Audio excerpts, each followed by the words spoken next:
नमस्ते, जय हिंद। दिन भर की टॉप इंपॉर्टेंट इंटरनेशनल अपडेट्स पर आप सभी का स्वागत है। आज की टॉप हेडलाइंस।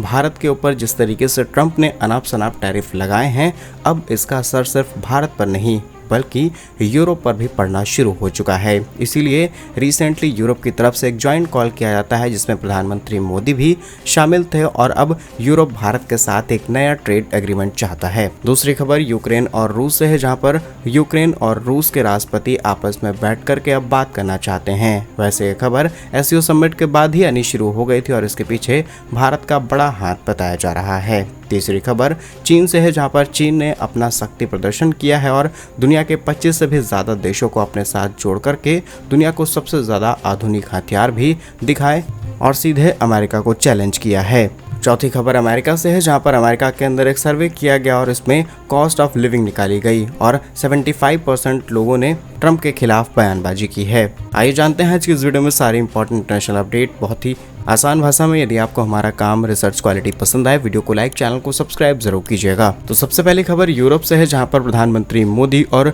यूरोपियन यूनियन के जो टॉप लीडर्स हैं, इसमें एंटोनियो कोस्टा और उर्सुला वॉन लेयन जैसे नेता शामिल थे और इन्होंने हाल ही में एक कॉन्फ्रेंस कॉल की या फिर कहें ज्वाइंट कॉल की, जिसमें भारत और यूरोपियन यूनियन के बीच अब एक फ्री ट्रेड एग्रीमेंट को अप्रूवल दिया जाए और तैयारी यह है कि 1 दिसंबर 2025 तक इस प्रोजेक्ट को फाइनल रूप दे दिया जाएगा। ये बात आप जानते होंगे कि साल 2025 में ही भारत और ब्रिटेन ने भी फ्री ट्रेड एग्रीमेंट को साइन कर लिया है और ये एक बड़ी सक्सेस बताई जा रही है ब्रिटेन के लिए, क्योंकि ब्रिटेन ने टैरिफ से पहले ही ये डील साइन करते हुए अपने आप को सेव कर लिया और अब यूरोप भी कुछ ऐसा चाहता है। और अगर आप देखेंगे दूसरी तरफ अमेरिका यूरोपीय देशों पर दबाव बना रहा है कि आप भारत से जो भी रिफाइंड पेट्रोलियम है या फिर गुड्स उनको इम्पोर्ट ना कराएं, क्योंकि वो पैसा सीधे सीधे रूस को जा रहा है। लेकिन बिजनेस के आगे अपनी कंट्री की प्रायोरिटीज को ध्यान में रखते हुए कोई भी देश अगेंस्ट में फैसला नहीं ले सकता और अब यूरोप भारत के साथ एफटीए करना चाहता है। अब आप समझ गए होंगे कि भारत आज वर्ल्ड के लिए, स्पेशली यूरोप अमेरिका के लिए कितना ज़्यादा इंपॉर्टेंट है।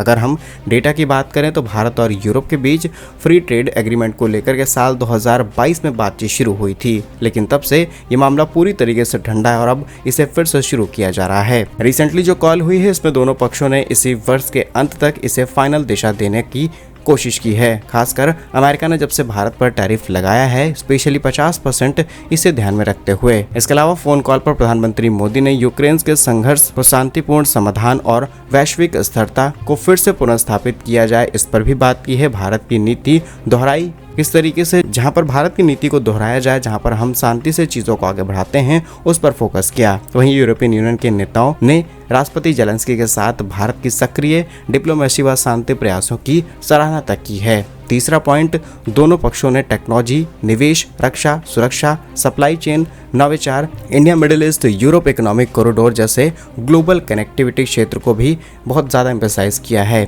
वहीं India middle east Europe economic corridor को G20 समिट 2023 में औपचारिक रूप दिया गया था, जिसके बाद भारत, सऊदी अरब, अमेरिका, यूरोप और दर्जन भर से भी ज़्यादा देशों ने मिडिल ईस्ट में लॉजिस्टिक को इम्प्रूव करने का और वहां से यूरोप तक की कनेक्टिविटी के इस प्रोजेक्ट को बहुत ज़्यादा इंपॉर्टेंस दी थी। वहीं पॉइंट नंबर 5, ट्रंप प्रशासन के टैरिफ नुकसान से भारत और यूरोप को काफ़ी हद तक न्यूट्रल रखा जा सकता है। European union Indian textile, engineering, chemical, IT और फार्मा का करीब 200 अरब डॉलर से भी ज़्यादा का इम्पोर्ट कराते हैं। अब अगर इससे भारत को होने वाले फायदे की बात की जाए तो अगर हम यूरोप के साथ FTA साइन कर लेते हैं तो जो टैरिफ का डर है अमेरिका के साथ, वो पूरी तरीके से खत्म हो जाएगा। FTA होने के बाद किसी भी तरीके का टैरिफ लागू नहीं होगा तो यूरोपीय गुड्स भारत के अंदर आसानी से आ सकते हैं। भारत का गुड्स यूरोप में जा सकता है आसानी से बिना किसी टैरिफ के। यहाँ पर हमें कुछ लिमिटेशन सेट करनी होगी ताकि हमारी कुछ इंडस्ट्रीज डैमेज ना हो, लाइक हमारी एग्रीकल्चर और फार्मा इंडस्ट्री डैमेज ना हो, क्योंकि यूरोप के पास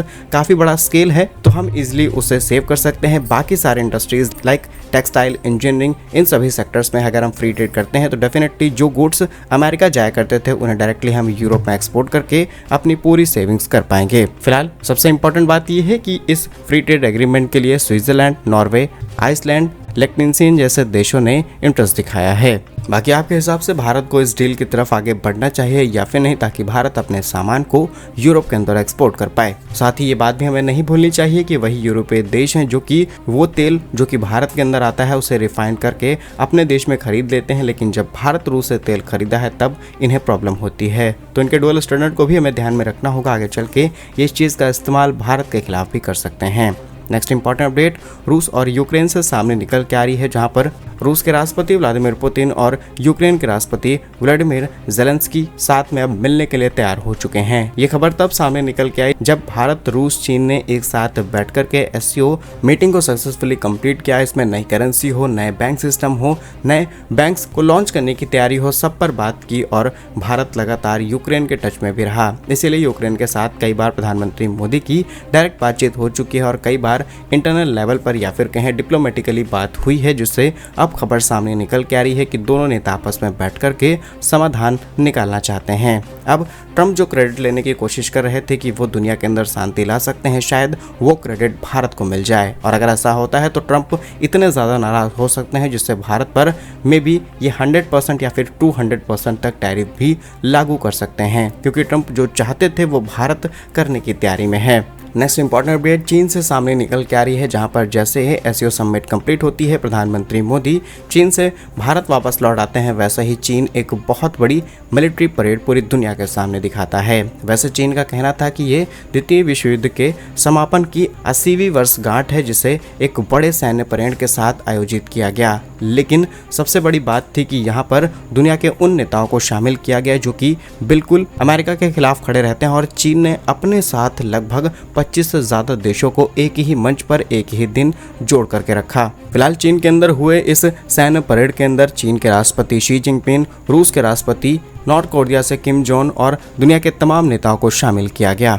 अब आपका मन में सवाल आ सकता है कि भारत को यहाँ पर शामिल नहीं किया गया क्योंकि भारत न्यूट्रल स्टैंड रखता है। भारत की पहले ही शीर्ष पर बातचीत हो चुकी थी, क्योंकि भारत पहले जापान गया ताकि हम क्वाड को मजबूत कर सकें। हम जापान के साथ भी खड़े हैं हर एक टेक्नोलॉजी, हर एक पार्टनरशिप के लिए, लेकिन हम चीन के साथ भी खड़े हैं ताकि नॉर्थ कोरिया और जापान के बीच जो इम्बैलेंस है उसे बैलेंस किया जा सके। इसीलिए कई बार हर मीटिंग में पहुंचना जरूरी नहीं होता और वही डिप्लोमेसी कही जाती है। फिलहाल चीन के अंदर हुए इस सैन्य परेड की कुछ डिटेल्स आपको बताएं तो यह परेड चीन की सैन्य शक्ति प्रदर्शन का अब तक का सबसे बड़ा आयोजन था, जिसमें 10,000 सैनिक, 100 से ज्यादा आधुनिक aircraft, missile, robot, advance dog, laser system, stealth fighter jet सब शामिल किए गए थे। आपको बता दें इसमें कुछ ऐसी मिसाइलें भी शामिल की गई थी जिसे देख करके अमेरिका तक हैरान हो गया, जो कि ICBM मिसाइल्स थी जिनकी रेंज करीब 20,000 किलोमीटर के आसपास है। यानी कि चाइना अपने देश से बैठ करके सीधे अमेरिका को टारगेट कर सकता है, और ये किसी भी तरीके का सैन्य परेड नहीं बल्कि अमेरिका को अपनी ताकत दिखाने का बहुत सही मौका था। पहला कि अमेरिका ने पूरी दुनिया पर टैरिफ लागू करते हुए दुनिया को 2 हिस्सों में बांट दिया है, एक जो कि यूरोप अमेरिका वाली है और दूसरी है भारत, रूस, चीन और तमाम एशिया के देश वाली। वहीं अब एशिया के देशों को चाइना ने अपने साथ जोड़ना शुरू कर दिया है, सो दैट डायरेक्टली अमेरिका से भिड़ा जा सके। और लगातार सुर्खियों में आप देख पा रहे होंगे कि चाहे यूरोप के नेता हो, चाहे यूरोप के इकोनॉमिस्ट हो या फिर जियोपॉलिटिकल एक्सपर्ट, सबने बात कहनी शुरू कर दी है कि भारत के साथ दुश्मनी मोल लेकर के अमेरिका ने अब तक की सबसे बड़ी गलती की है।